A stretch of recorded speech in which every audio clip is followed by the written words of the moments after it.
Okay चलिए, तो I hope कि आप लोगों को कुछ बेसिक पार्ट समझ आया होगा, कुछ बेसिक सा एक इंटरेस्ट डेवलप हुआ होगा। Amines is amazing.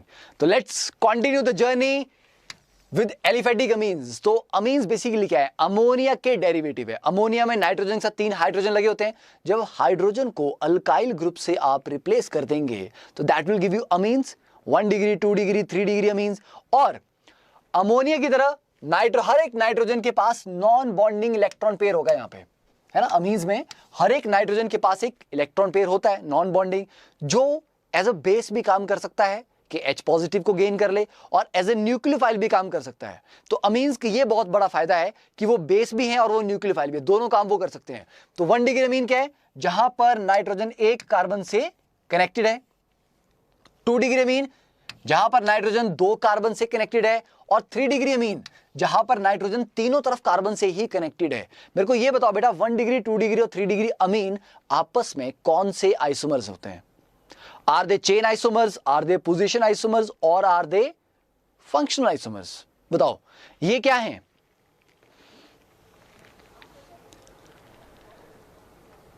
बेटा आकांक्षा, अभी तक जो मैंने पढ़ाया वो मैं आपको याद नहीं करना है, जस्ट टू क्रिएट इंटरेस्ट, थोड़ा सा इसको अच्छा एक आपका मूड बनाने के लिए कि मतलब यार सही चीज पढ़ रहे हैं। नहीं अरे यार बैठ के पढ़ना है, अच्छा मीन्स है, ओके सर कहाँ अटैक करवाएंगे, सर क्यों करवाएंगे, मतलब फीलिंग भी तो आनी चाहिए ना कि कुछ काम का भी है, ये हमारे डे टू डे लाइफ में यूज भी है इसका, राइट? यस, तो मैक्सिमम बच्चों ने सही आंसर दिया, दीज आर फंक्शनल आइसोमर्स। तो ये याद रखना कि 1 डिग्री, 2 डिग्री, 3 डिग्री मीन ये क्या होते हैं? They are functional isomers. हैं तो अमीन पर फिर भी दे आर फंक्शनल आइसोमर्स। अब ये जो लोन पेयर होता है इसकी वजह से एज अ बेस या न्यूक्लियोफाइल काम करते हैं। ये आपको डायग्राम में दिखाया गया, ये जो रेड एरिया है, दिस रेड एरिया इंडिकेट्स कि नाइट्रोजन के ऊपर जो ये लोन पेयर है, हाई इलेक्ट्रॉन डेंसिटी, ये CH3 thrice N 3 degree amine, trimethyl amine, यहां पर भी नाइट्रोजन के ऊपर ये रेड एरिया है। ये रेड एरिया क्या दिखा रहा है आपको? हाई इलेक्ट्रॉन डेंसिटी, जिसकी वजह से एज अ बेस या एज ए न्यूक्लियोफाइल ये काम कर पाता है। तो ये जो अमीन्स की जो केमिस्ट्री है उसका मेन फंडा ये है कि उनके पास है इलेक्ट्रॉन पेयर जिसको वो दे सकते हैं किसी को एज अ बेस या एज ए न्यूक्लियोफाइल। तो दैट इज व्हाई कि अमीन्स की केमिस्ट्री में मैक्सिमम जो रिएक्शंस करेंगे वहां पर नाइट्रोजन अपने पेयर के थ्रू ही किसी के ऊपर अटैक कर रहा होगा, राइट? जैसे कि ये अटैक एज अ बेस भी कर सकता है कि इसने अपना लोन पेयर किसी H पॉजिटिव को गेन करने के लिए यूज कर लिया। तो ये आपके पास था 3 डिग्री अमीन, R3N, एक H पॉजिटिव गेन कर लिया, अब ये क्या बन गया? अमोनियम सॉल्ट बन गया नहीं, राइट? तो ये अमोनियम सॉल्ट बन गया, ठीक है। वैसे ही H पॉजिटिव की जगह पे ये किसी इलेक्ट्रोफाइल के साथ भी बॉन्ड बना सकता है अपने लोन पेयर के थ्रू, तो वहां पर ये एज ए न्यूक्लियोफाइल काम करेगा, ठीक है। तो एज ए बेस भी कर सकता है, एज ए न्यूक्लियोफाइल भी कर सकता है। तो इस तरह से फाइनली जो आपको मिलेगा that will be ammonium salt. साथ साथ में इसको लिखते रहो, ठीक है, साथ साथ में लिखते रहोगे तो then you will enjoy this a lot. Fine,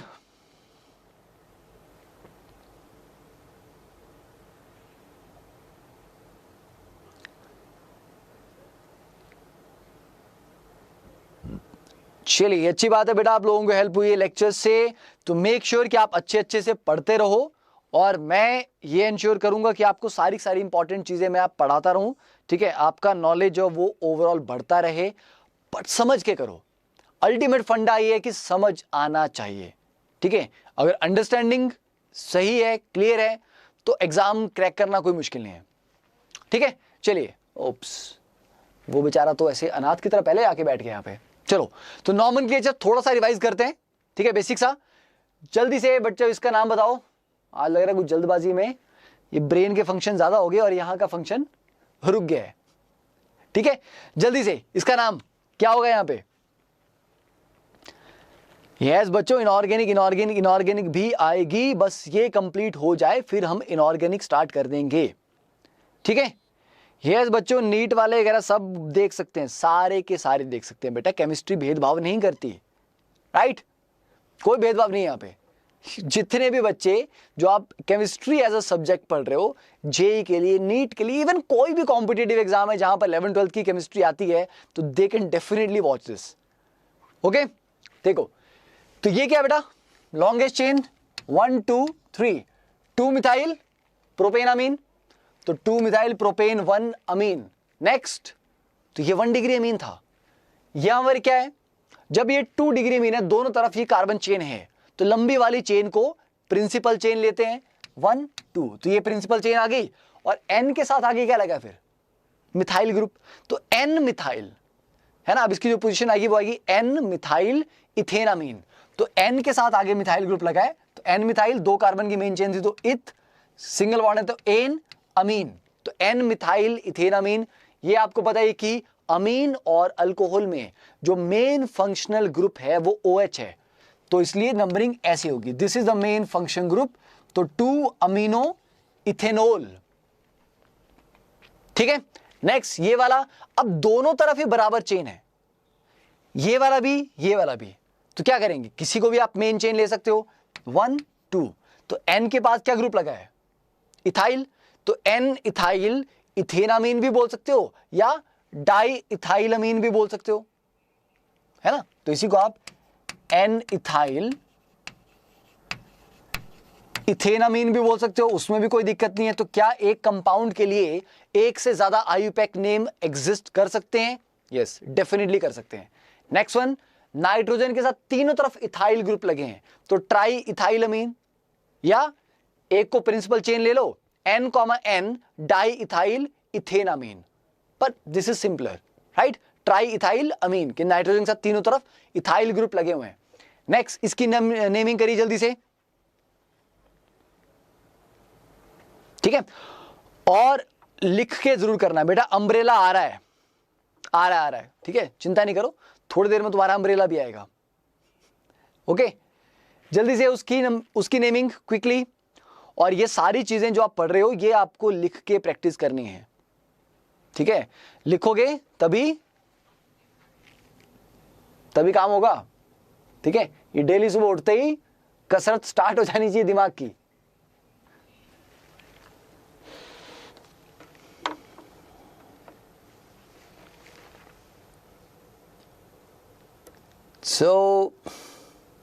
बेटा NSCC के लिए आप कर रहे हो, आप प्रीवियस ईयर के क्वेश्चन पेपर देखो, मेरे को उतना आइडिया नहीं है इस एग्जाम का स्पेसिफिकली, तो मैं आपको ये बोलूंगा बेटा प्रीवियस ईयर के क्वेश्चन से आइडिया लगाओ किस तरह का पेपर है, ठीक है, टफनेस लेवल कितना है, that only can guide you कि आपको कैसे प्रिपरेशन करनी चाहिए, ठीक है।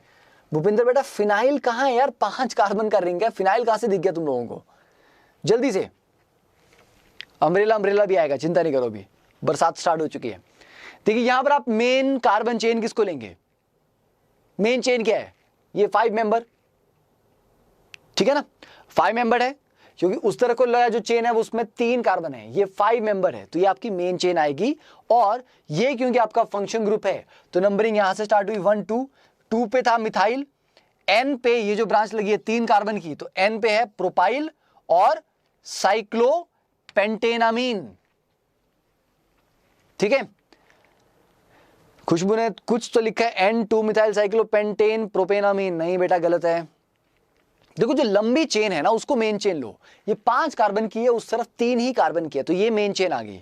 और क्योंकि ये फंक्शनल ग्रुप है तो नंबरिंग हमने इस पॉइंट से स्टार्ट की, उसको लोअर लोकेंट लोएस्ट लोकेंट दें, फिर 1 2 3 4 5 चले, है ना। तो ये गलतियां नहीं, बेसिक चीजें जरूर आनी चाहिए, nomenclature is very very important. तो N के साथ जो ग्रुप लगा वो N प्रोपाइल है, तो 2 मिथाइल N प्रोपाइल साइक्लोपेंटेनामीन, तो ये सबने कर लिया, ओके प्यारा हो गया ना सबका। चलिए नाउ नेक्स्ट वन, क्विकली जल्दी से नाम लिखो, उसका ड्रॉ करो और जल्दी से नाम लिखो।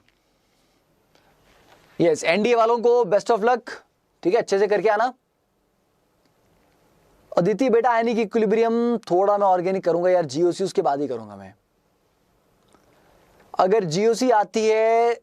नहीं बेटा ऐसा भी नहीं है कि you can start any chapter in organic, not like that, but yes you will be able to understand. आप कुछ भी पढ़ोगे तो आपको समझ तो आ जाएगा, प्रॉब्लम नहीं आपको आएगी ज्यादा, ठीक है। But organic is all linked.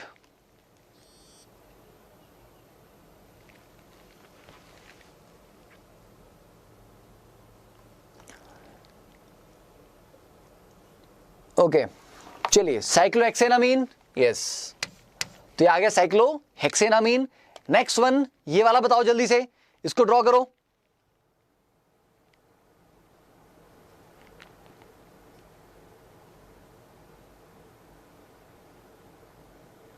बेटा एनिलीन बोलने वालों, यहां पर रिंग नहीं लगा है, this is not a benzene, तो एनिलीन नहीं बोलना है, ठीक है बच्चों। देखो अब यहां पर काफी बच्चों को लगता है कि सर जल्दी जल्दी जल्दी जल्दी सिलेबस कंप्लीट कर दो। बेटा syllabus completion is important, but complete कर लिया और आता ही नहीं है, समझ ही नहीं आई चीजें, तो ऐसी कंप्लीशन का कोई फायदा नहीं है। You can crack the exam if you are able to solve the 60% of the questions, right. तो इंपॉर्टेंट ये कि जो करो उसको ऐसे करो कि वो मेहनत आपकी बर्बाद ना हो, वो आपको चैप्टर समझ आए और आपसे बने, उसके क्वेश्चन सॉल्व हो, ठीक है। जल्दबाजी आपको कहीं, हेस्ट मेक्स वेस्ट, ठीक है, तो जल्दी जल्दी करके कुछ नहीं होने वाला है। तो इसका आंसर क्या आ रहा है, एन एन डाई मिथाइल अमीन, नहीं, इट इज नॉट जस्ट अमीन, ध्यान दो, दो नाइट्रोजन है यहां पे बेटा, यहां पे दो नाइट्रोजन है, तो कहीं लिख रहे हैं एन एन डाई मिथाइल, आगे नहीं पता। ओके एक ने लिखा है, शाहनवाज ने लिखा है N N N N tetramethyl methane diamine, yes right, क्योंकि दो नाइट्रोजन तो डायमीन है, बट उन दोनों के बीच में जो चेन है वो एक ही कार्बन की है, क्योंकि इसको मैं मेन चेन नहीं ले सकता, फिर ये पूरा एक कॉम्प्लेक्स ब्रांच हो जाएगा, है ना। इसको ये आपका मेन चेन एक कार्बन का, इधर को भी ये आपके तरह से ब्रांच ही है, उधर को भी ब्रांच ही है, राइट। तो एन पे दो मिथाइल इस एन पे हैं, दो मिथाइल उस पे हैं, अब ये दोनों एन सेम तो नहीं होंगे, इनको डिफरेंशिएट तो करना पड़ेगा, तो इसको लिखता हूं मैं एन कॉमा एन, और इसको बोलता हूं N dash comma N dash. तो इस पे एन कॉमा एन दो मिथाइल इस पे हैं, N dash comma N dash दो मिथाइल उस पे हैं, तो टोटल चार मिथाइल। तो N comma N dash comma N dash tetramethyl methane diamine, right. ध्यान दें तो अच्छा स्ट्रक्चर था ये, राइट, ठीक है। नेक्स्ट वन, चलिए ये वाला सॉल्व करो जल्दी से। रिजवान बेटा पी ब्लॉक, बस मैं ये चैप्टर कंप्लीट कर लूं, अमीन्स एक बार खत्म कर लूं, अमीन्स के बाद मैं इनऑर्गेनिक ही स्टार्ट करने वाला हूं, ठीक है, तो चिंता नहीं करो उसकी। जब दो नाइट्रोजन है ना तो आप उसको एन एन एन एन नहीं करोगे, एन एन एन एन का मतलब वो कि आप एक ही नाइट्रोजन की बात कर रहे हो, अब एक नाइट्रोजन के ऊपर तो चार मिथाइल लग नहीं सकते, ठीक है ना। तो एन कॉमा एन एक बार हो गया, और दूसरी नाइट्रोजन को आपने फिर N dash comma N dash करके स्पेसिफाई किया है, ताकि पता लगे कि भाई दो अलग अलग नाइट्रोजन की यहां पर बात हो रही है, ठीक है। नहीं नहीं नहीं, बिस नहीं बोल सकते, ओके।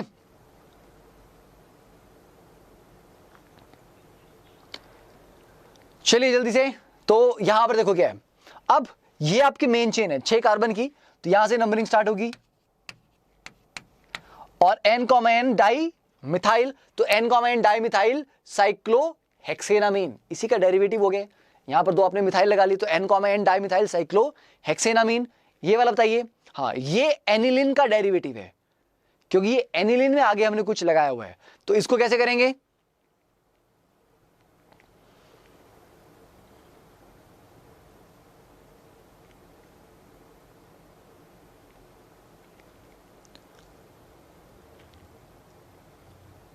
साईं बेटा देखो, whole syllabus before second week of December, November is about to end, organic हमारी ऑलमोस्ट कंप्लीट है, जो मेन सेक्शन था। इसके बाद मैं आपको एक काम करूंगा कि इनऑर्गेनिक में जो सबसे कोर टॉपिक्स हैं, ताकि जो बच्चे जनवरी में अपीयर हो रहे हैं, तो सबसे इंपॉर्टेंट और समझने वाले टॉपिक्स हैं, जो रटने वाले नहीं हैं, समझने वाले ज्यादा हैं, वो आपके जल्दी से कवर करवाऊंगा, ठीक है, जल्दी से।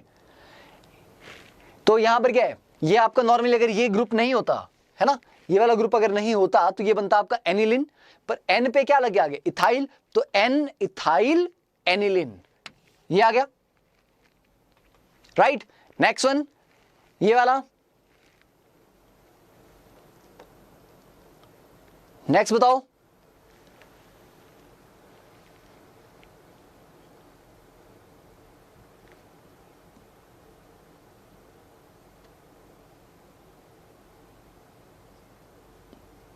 चलो अच्छी बात है, सारे बच्चे मतलब ध्यान से बैठ के भी सॉल्व कर रहे हैं, दैट इज वेरी गुड।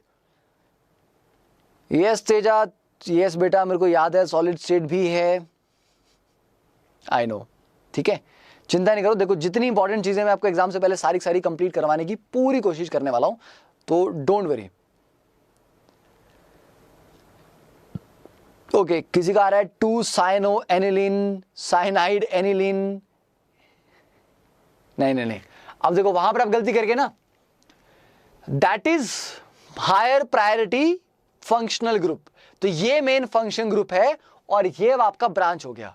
तो ये 1,2, तो 2 अमीनो बेंजोनाइट्राइल या बेंजीन कार्बोनाइट्राइल, इसको आप बेंजोनाइट्राइल बोलो या आप इसको ऐसा बोल सकते हो 2 अमीनो बेंजीन कार्बोनाइट्राइल, ठीक है, ऐसा भी बोल सकते हो आप इसको। तो ध्यान रखना है कि कब कौन सा फंक्शन ग्रुप हायर प्रायोरिटी वाला है। नेक्स्ट वन, ये वाला बताइए। यहां पर अगेन आपके पास एक से ज्यादा फंक्शन ग्रुप है, देखो काफी बच्चों ने ये किया, ये गलत किया। यस साई बेटा, obviously I know FIITJEE AITS, मतलब it is not a person but yes I know about the all India test series, it is nothing new. Nikhil बेटा यू कैन, आप बोल रहे हो can I complete and revise again chemistry November, नवंबर तो आधा निकल गया, आप नवंबर में कैसे रिवाइज कर लोगे यार सारा।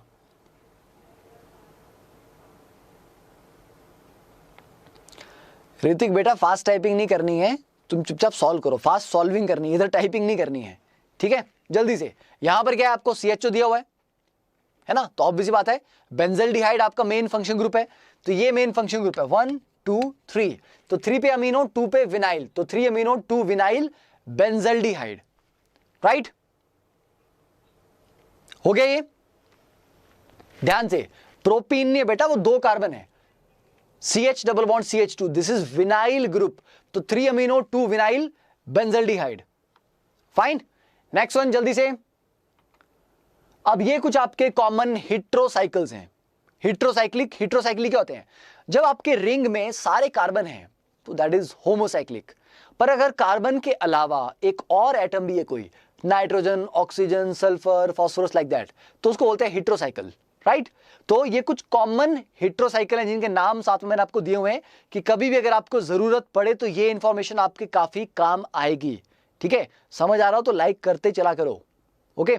Let's see if we can reach 600 likes, अगर आपको अच्छा लग रहा हो। देखिए, तो ये एजिरिडीन, पायरोल, ठीक है, पायरोलिडीन, देखो तो पायरोल और पायरोलिडीन में क्या डिफरेंस है, यहां पर 2 पाई बॉन्ड थे, यहां पर उसको हटा दिया गया, मतलब वो उसका हाइड्रोजिनेशन कर दी गई है, तो पायरोल में सारे आपने डबल बॉन्ड सिंगल कर दी, दैट इज पायरोलिडीन, ठीक है। देन H हटा के मिथाइल लगा लिया, तो 1 मिथाइल पायरोलिडीन या N मिथाइल पायरोलिडीन, क्योंकि इस केस में अगर आप नंबरिंग देखेंगे तो नंबरिंग स्टार्ट होती है नाइट्रोजन से, तो आपको यह भी पता होना चाहिए, अगर बोला है कि 3 पे कुछ ऐसा लगा हुआ है तो आपको पता भी होना चाहिए ना कि 3 आएगा कहां पे, क्योंकि सारी पोजीशन सेम तो है नहीं, राइट। तो ऐसे सिनेरियो में नाइट्रोजन से नंबरिंग स्टार्ट होती है 1 2 3 4 5, तो आप इसको 1 मिथाइल पायरोलिडीन या N मिथाइल पायरोलिडीन बोल सकते हैं। Then this is imidazole,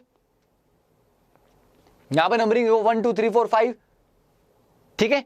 then indole, तो ये कुछ इंपॉर्टेंट हिट्रोसाइकल्स हैं, तो बेटा अगर आप ड्रॉ करके प्रैक्टिस कर लोगे तो that will be great.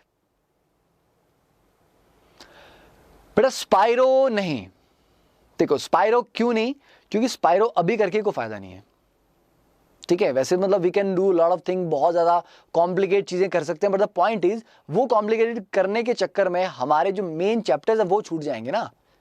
Extra deep तब जाना चाहिए जब आपके पास एक्स्ट्रा टाइम है, when you are actually trying hard to finish the syllabus, तब किसी एक चैप्टर की बहुत डेप्थ में जाना डजंट मेक सेंस, ठीक है।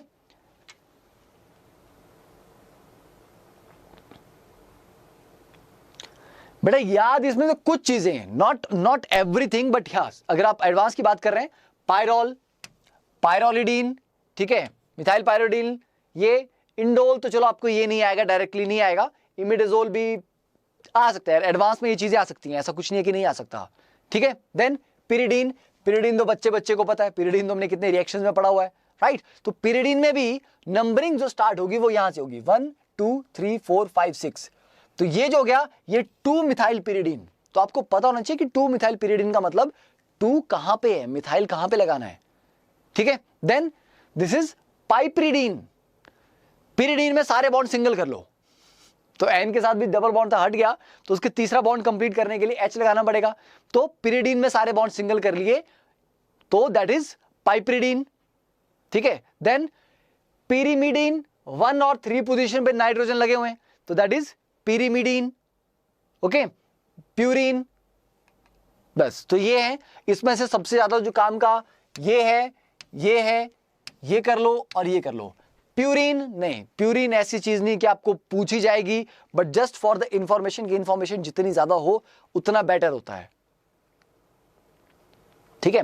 अब देखो नाम किसी को अच्छे लगे ना लगे, नाम में कुछ नहीं कर सकता, मैंने नाम रखे नहीं है, पर जो नाम है वो है, ओके। क्लियर है ये?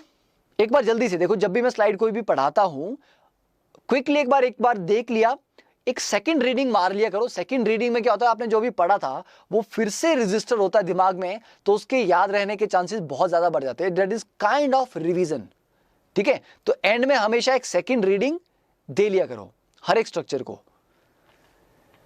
नेक्स्ट चलिए अब फाइनली आ जाते हैं स्ट्रक्चर ऑफ अमीन्स।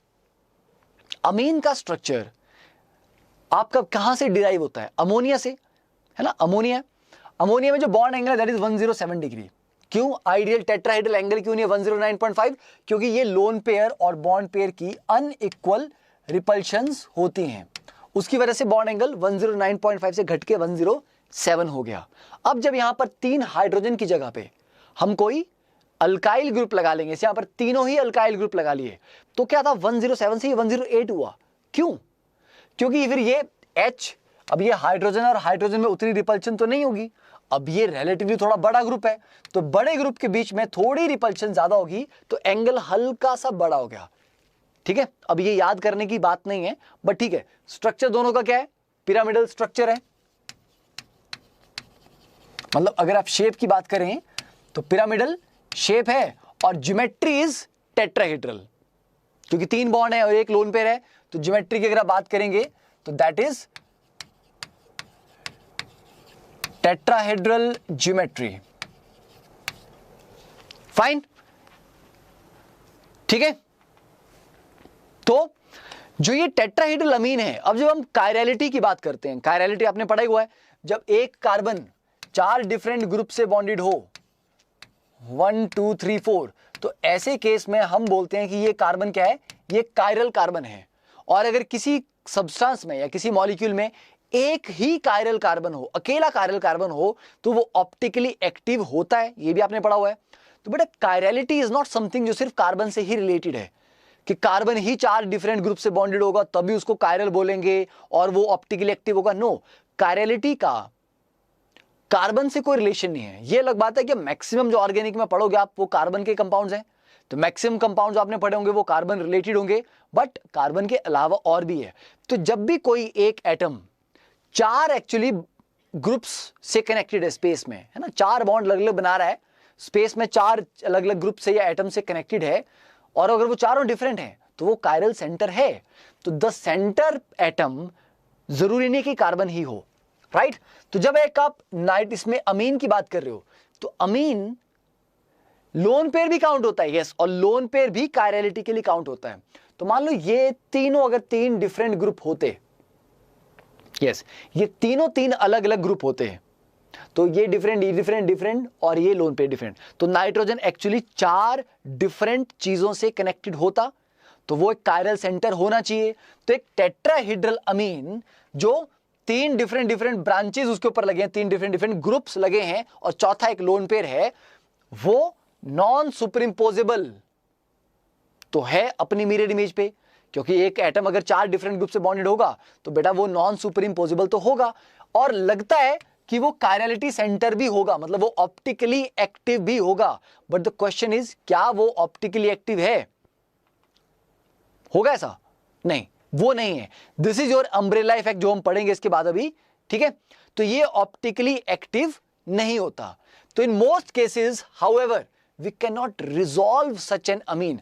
तो रियलिटी में उसकी मिरर इमेज नॉन सुपरिम्पोजिबल है, पर अगर आप ये चाहो कि हम उसके एनेंशियोमर्स को अलग अलग कर लें, एक्सट्रैक्ट कर लें, रिजॉल्व कर लें, उसको रिजॉल्व करने का मतलब होता है कि एनेंशियोमर्स को सेपरेट करना, है ना? ये किसी कंपाउंड को उसके एनेंशियोमर्स को सेपरेट कर पाना, तो वो हम रिजॉल्व नहीं कर पाते इसको। तो एनेंशियोमर में एग्जिस्ट तो करता है, बट हम उसके एनेंशियोमर्स को रिजॉल्व नहीं कर सकते, और ऑप्टिकल एक्टिविटी भी इसकी जीरो है, क्योंकि अगर आप एनेंशियोमर्स को अलग कर ही नहीं पा रहे हो तो उसकी ऑप्टिकल एक्टिविटी भी नहीं आएगी। क्यों नहीं होता ऐसा? क्यों नहीं रिजॉल्व कर पाते? Because of nitrogen inversion, it inter converts rapidly. अब इससे हम क्या मतलब हुआ, एग्जैक्टली क्या हो रहा है यहां पे देखो, ठीक है? Just read this once I explain, है ना? ये वाला एक्सप्लेन कर देता हूं, उसके बाद आप आराम से इसको पढ़ लेना। देखिए, नाइट्रोजन इन्वर्जन में जैसे ये नाइट्रोजन है, ये 4 डिफरेंट ग्रुप से बॉन्डेड है, एक लोन पेयर और ये 3 अलग अलग ग्रुप्स लगे हुए हैं। फाइन, तो ये एक कायरल सेंटर है, यस बिल्कुल है। अभी अगर आप इसकी आरएस नेमिंग करेंगे तो ये आर है, आर इथाइल मिथाइल अमीन।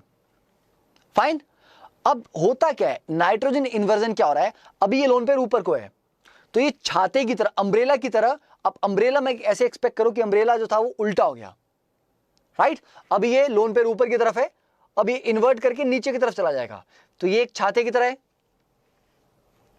ग्रुप्स नीचे की तरफ है ना? जो ग्रुप्स है वो नीचे की तरफ है, लोन पेयर ऊपर की तरफ है।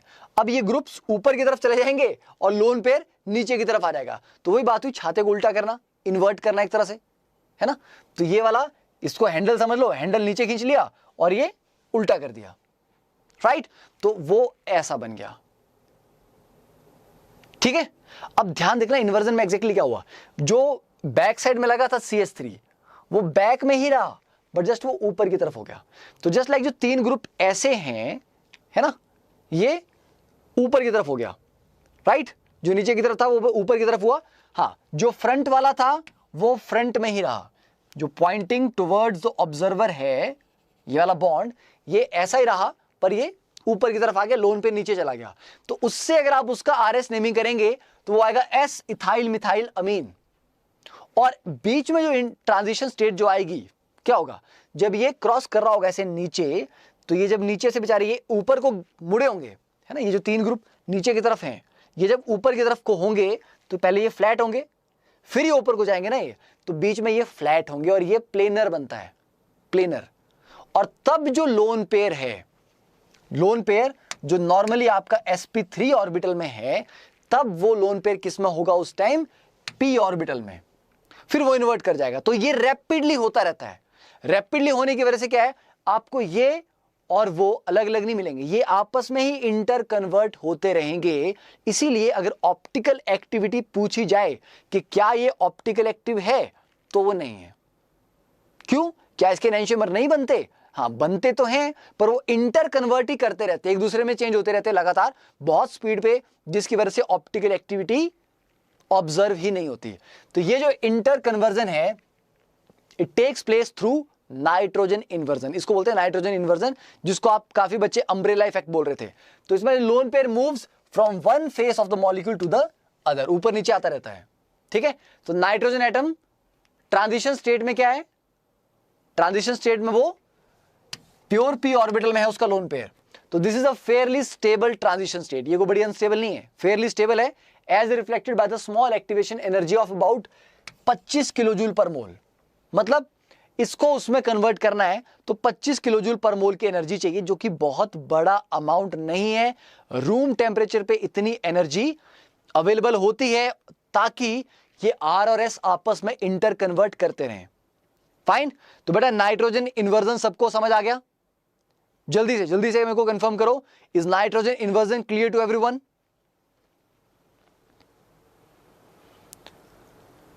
बेटा देखिए, लास्ट मिनट टिप्स में तो आपको मैं यही बोल सकता हूं कि अगर कल आपका एग्जाम है तो अभी तो आपको आज कुछ नहीं पढ़ना चाहिए।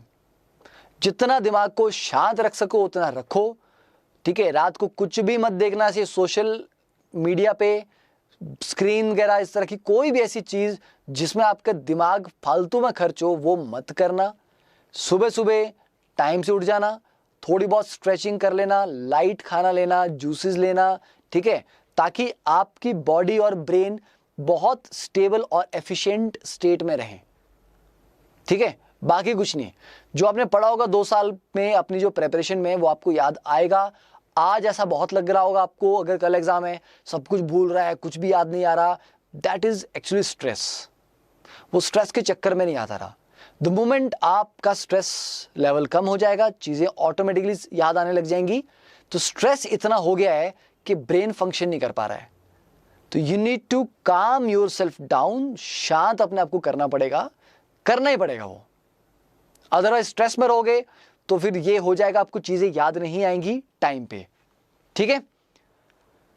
तो बेटा ये डन हो गया, ठीक है। मैं एक बार फिर से एक और स्ट्रक्चर के साथ रिपीट करता हूं। देखो इसको, देखो ये है नाइट्रोजन इन्वर्जन।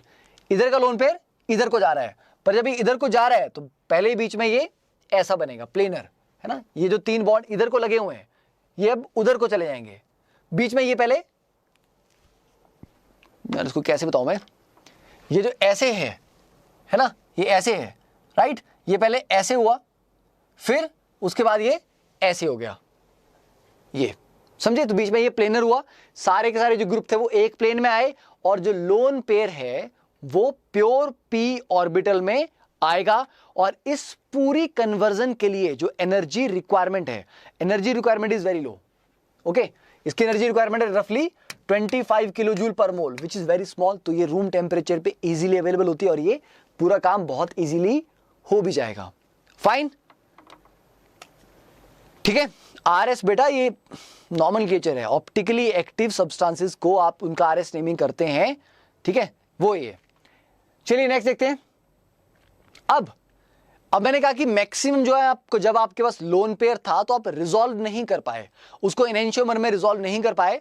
और जो ऑप्टिकल एक्टिविटी थी, अगर उसकी बात करें हम यहां पे, तो ऑप्टिकल एक्टिव है क्या? No, it is optically inactive due to this rapid inversion. क्योंकि ये वाला ऑप्टिकल एक्टिव है, वो भी ऑप्टिकल एक्टिव है, पर क्यों दोनों एक दूसरे में लगातार इंटरकन्वर्ट करते जा रहे हैं, एक डेक्स्ट्रो होगा एक लीव होगा, तो ओवरऑल इफेक्ट क्या रहेगा? 0। दोनों एक दूसरे के इफेक्ट को कैंसिल कर देंगे। तो ये ओवरऑल देखा जाए तो ऑप्टिकली इनएक्टिव है। रीजन क्या है? Nitrogen inversion. बट क्या हमेशा ही ऐसा होगा कि नाइट्रोजन के कंपाउंड जो है वो 4 डिफरेंट ग्रुप से बॉन्डेड हैं? तो कभी भी नहीं होंगे, नहीं। ये नाइट्रोजन इन्वर्जन था जब उसके पास है लोन पेयर, ठीक है। तो although most simple amines cannot be resolved into enantiomer, although simple amines, but बहुत सारी ऐसी हैं जो रिजॉल्व की जा सकती हैं और वो ऑप्टिकली एक्टिव हैं। पहला example, amines whose chirality stems for the presence of asymmetric carbon atom। मतलब ऐसी अमीन कि है वो अमीन पर कायरलिटी सेंटर नाइट्रोजन नहीं है, कार्बन है। अब देखो है ये अमीन, पर जो कायरलिटी सेंटर है वो तो कार्बन है ना। कार्बन 4 डिफरेंट ग्रुप से बॉन्डेड है, तो आप पर क्या बोलोगे? पर फंक्शन ग्रुप क्या है इसका? अमीन। तो आप बोलोगे हाँ ये कायरल अमीन है, but in reality nitrogen 4 different group से बॉन्डेड नहीं है, कार्बन है। तो आप बोलोगे सर तो ऑब्वियस ही बात है, कार्बन अगर 4 डिफरेंट ग्रुप से बॉन्डेड है तो वो कायरल तो होगा, ऑप्टिकली एक्टिव होगा, यस, पर ओवरऑल है तो अमीन नहीं है। तो अगर आपको क्वेश्चन आएगा कि क्या अमीन हमेशा, अमीन जिसमें नाइट्रोजन के पास लोन पेयर है, क्या वो हमेशा ही ऑप्टिकली इनएक्टिव होगी? तो आपको लगेगा हाँ यार नाइट्रोजन इन्वर्जन तो होता है, लोन पेयर है तो नाइट्रोजन इन्वर्जन तो होगा, वो तो ऑप्टिकली इनएक्टिव होगी। पर आप ये नहीं दिमाग लगाओगे कि उसकी कार्बन चेन में ऐसा कार्बन हो सकता है जो कि ऑप्टिकली एक्टिव उसको कर दे। फाइन, तो ये वाला क्लियर हो गया। Carbon is bonded to 4 different groups, तो वो अपनी मिरर इमेज पे नॉन सुपर इंपोजेबल है। ओके बेटा ये हो गया, सबको क्लियर है ये? चलिए next one, quaternary ammonium salt, तो प्रॉब्लम नाइट्रोजन के साथ तब तक थी जब तक नाइट्रोजन के पास एक लोन पेयर था। अगर हम उसको सॉल्ट में कन्वर्ट कर ले, क्वाटरनरी अमोनियम सॉल्ट में कर लें, तब तो लोन पेयर वाली दिक्कत नहीं रहेगी, और लोन पेयर वाली दिक्कत नहीं रहेगी तो नाइट्रोजन इन्वर्जन भी नहीं होगा। तो when nitrogen is having 4 bonds with a positive charge, nitrogen के ऊपर पॉजिटिव चार्ज होगा जब 4 बॉन्ड वो बनाएगा, है ना। तो ये नाइट्रोजन के ऊपर पॉजिटिव चार्ज है, 4 बॉन्ड बन रहे हैं। अब अगर ये चारों डिफरेंट ग्रुप्स हैं तो yes it is optically active और ये कायरलिटी शो कर रहा है यहां पे। फाइन, तो ये क्लियर हो गया, सबको क्लियर है ये। Next one, physical properties. तो ये एक बार देख लेना अच्छे से, जो आपका नाइट्रोजन इन्वर्जन था, बहुत सिंपल सी चीज है, कोई कॉम्प्लिकेशन नहीं है। और 2 केस जहां पर वो कायरलिटी शो करता है, ऑप्टिकल एक्टिविटी शो करता है, वो भी बता दिया। बाकी फिर रिंग, जब नाइट्रोजन रिंग का पार्ट होता है तब भी ऑप्टिकल एक्टिविटी आती है, बट अभी उतना डिटेल में, उतनी कॉम्प्लिकेटेड चीजों में जाने की जरूरत नहीं है। नेक्स्ट फिजिकल प्रॉपर्टीज देख लो। तो नाइट्रोजन जो अमीन्स हैं उनमें डाइपोल डाइपोल इंटरेक्शन है, क्योंकि कार्बन नाइट्रोजन बॉन्ड है, नाइट्रोजन हाइड्रोजन बॉन्ड है, और इनमें इलेक्ट्रोनेगेटिविटी का डिफरेंस है ना, CN और NH बॉन्ड में। तो जो प्राइमरी और सेकेंडरी अमीन्स हैं, specially primary and secondary amine, they can form intermolecular hydrogen bonds, क्योंकि नाइट्रोजन के साथ हाइड्रोजन बॉन्डेड होता है। पर अगर 3 डिग्री अमीन होगा तो 3 डिग्री अमीन में नाइट्रोजन के साथ हाइड्रोजन नहीं होता है, तो इसलिए 3 डिग्री अमीन H बॉन्डिंग नहीं कर सकती। पर ये जो हाइड्रोजन बॉन्ड बनते हैं अमीन्स में, है ना, तो N और H के बीच का जो H बॉन्ड है वो O और H के बीच के H बॉन्ड से वीक होता है, क्योंकि ऑक्सीजन और हाइड्रोजन में इलेक्ट्रोनेगेटिविटी का डिफरेंस ज्यादा है, नाइट्रोजन हाइड्रोजन में उतना नहीं है। ठीक है, तो NH के हाइड्रोजन बॉन्ड वीक होंगे, OH के स्ट्रॉन्ग होंगे, मतलब अल्कोहल का जो attractive forces and dipole dipole forces हैं वो कंपैरेटिवली स्ट्रॉन्गर होंगी। बॉइलिंग पॉइंट की बात करोगे तो वो अल्कोहल में हायर होंगे। तो ये इंटरमॉलिक्यूलर, ये आपका नाइट्रोजन है, ये 2 नन्हे से हाइड्रोजन है। ठीक है, तो ये नाइट्रोजन का एक हाइड्रोजन H और एक दूसरा वाला नाइट्रोजन, इनके बीच में ये H बॉन्डिंग हो रही है ना। और जो 3 डिग्री अमीन होता है उसमें नाइट्रोजन तीनों तरफ R R R से बॉन्डेड होता है, H है ही नहीं इसके पास, तो ये H बॉन्डिंग नहीं कर पाता 3 डिग्री अमीन। तो क्योंकि 3 डिग्री अमीन H बॉन्डिंग नहीं कर पाता, इसलिए उसका बॉइलिंग पॉइंट ओवरऑल कम होता है। ठीक है, तो primary 1 degree and 2 degree amines have higher boiling point than similar compounds like ethers, जिनमें H बॉन्डिंग नहीं होती, बट अल्कोहल से इनका बॉइलिंग पॉइंट कम होता है। अल्कोहल का ज्यादा होता है क्योंकि इसकी H बॉन्डिंग ज्यादा स्ट्रांग होती है। तो ईथर का देख लो बॉइलिंग पॉइंट 38 डिग्री है ना, जबकि मॉलिक्यूलर वेट 74 है, अमीन का 73 है, पर बॉइलिंग पॉइंट 78। तो इतना बड़ा जंप क्यों आया, इसमें हाइड्रोजन बॉन्डिंग है। उसके बाद 118 डिग्री अल्कोहल में, क्योंकि इसकी H बॉन्डिंग कंपैरेटिवली और भी स्ट्रांग है। ठीक है, दैट इज क्लियर। चलो, तो अब फिजिकल प्रॉपर्टीज में इतना करते हैं, ये आप पढ़ लेना। 3 डिग्री अमीन